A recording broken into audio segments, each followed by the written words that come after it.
Do you believe Americans are better off than they were 4 years ago?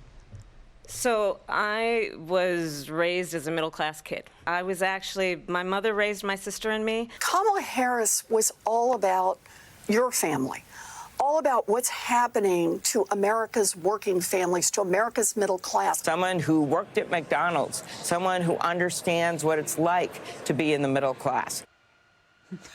I worked at McDonald's, too. I still have the burn from the fryer basket to prove it. These are nice stories, but they're not policies or facts relevant to struggling Americans.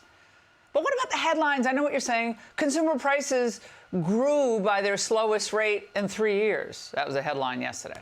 Well, that's mostly because demand is down, and it certainly doesn't help couples trying to buy their first home, which is increasingly out of reach.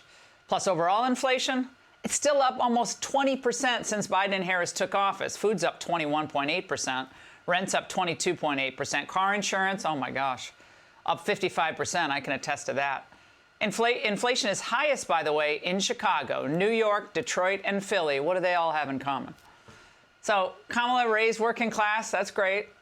But this economy is somehow good for middle-class Americans? Joining me now is Kevin O'Leary, chairman of O'Leary Ventures. Kevin, great to see you as always. The Wall Street Journal did a great piece a couple days ago, just taking that census data that just was released about real median incomes. And the sad truth is that from 2019 to today, Americans have gotten poorer, especially hard hit, the middle class, urban Americans, Black Americans, Latino. The numbers are depressing, but she worked at McDonald's. Yeah, the data's pretty tough, and it's factual. Earnings power is down. People are being paid less after an inflated basis, and all services and commodities that most families use are up between 21 and 25%.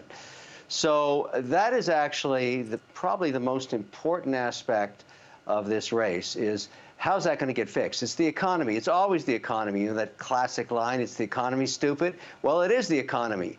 And I think more focus should be put on that, particularly on policy. This is an extraordinary election cycle, and I'd say as an investor, I have to deal with who's ever in the White House on November 6th. And I have to try and figure out what the policies are of both candidates. I have no information from Harris yet, and I can't believe in an election cycle, this will be the first time in modern history, that a potential presidential candidate has not talked to the press. I don't know why she's not talking to you. I don't know why she's not talking to every outlet, because we're not getting any information. I have no information. And meanwhile, J.D. Vance was on CNBC for a long time this morning, and he took questions on everything from, the debate about tariffs to the economy to, he hit on every issue. Is very available, and we might not agree with everything he's saying, but at least he's answering questions.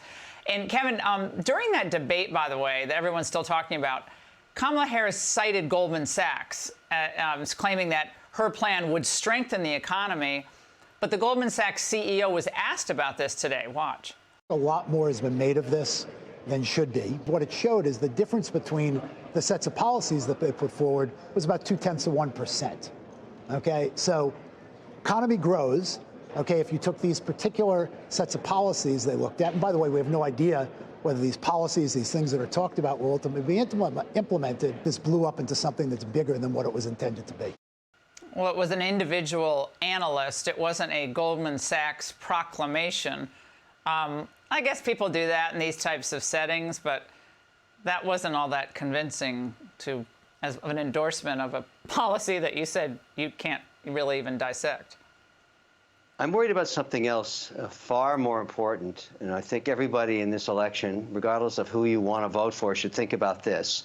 What is the #1 export of America? Is it a good or a service? Is it technology, oil and gas? No, none of those. The #1 export of America is the American dream. It has been that way for 200 years. There's a reason half the globe's wealth is invested here, and there's a reason people risk their lives to get into the United States. It's the American dream. Now, let's just talk about one policy I'm gravely concerned about.